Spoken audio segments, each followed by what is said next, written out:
The Navy SEALs in the mess hall were cracking jokes as usual, loud, fearless, and untouchable, until one of them made a mistake. He walked up to a quiet old man sitting alone in the corner, a man in faded clothes, shaking hands, and a meal that looked untouched. "What's your rank, old-timer?" The SEAL laughed. The others roared. But the mess hall fell silent, dead silent, when the old man slowly looked up and gave a reply that made every trained warrior in the room shoot to attention. By the end of this story, you'll understand why the toughest men in the military suddenly stood like statues.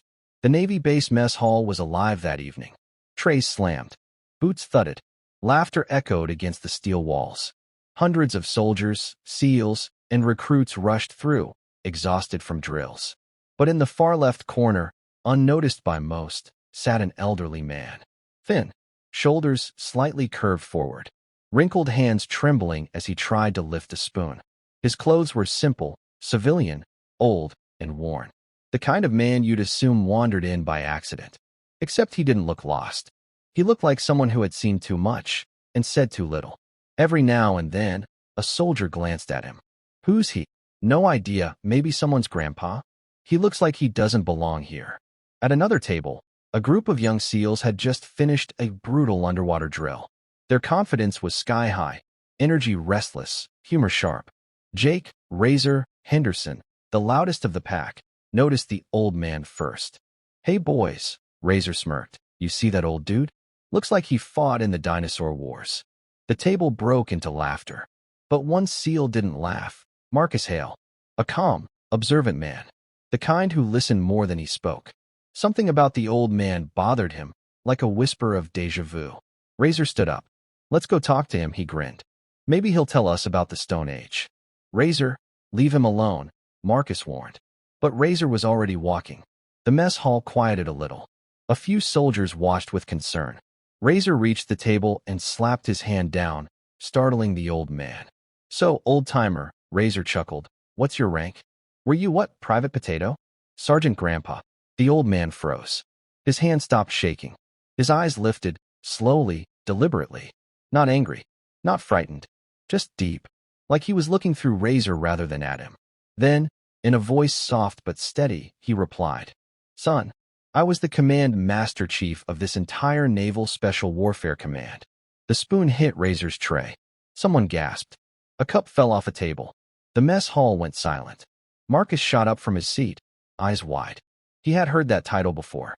Only one man in history held it for longer than a decade. His name was whispered in SEAL training like a legend. A ghost of the battlefield. The man who led impossible missions and brought every soldier home. Marcus whispered, barely breathing. "Sir, are you?" "Master Chief Donovan Hale." The old man simply nodded. And everyone in the hall felt their chest tighten. Because Donovan Hale wasn't just a veteran. He was the man every SEAL owed a debt to, whether they knew it or not. The SEALs who had been laughing were now frozen in shame. Razor's face drained of color. But Donovan wasn't angry. Instead, with gentle eyes, he said, "Sit, son. Let me tell you something you all need to hear." And as the young SEALs sat around him, they had no idea the story he was about to share would change their lives forever. The young SEALs leaned forward as Master Chief Donovan Hale took a slow breath. His voice carried the weight of decades. "Boys, I wasn't always the command master chief. I started where you are.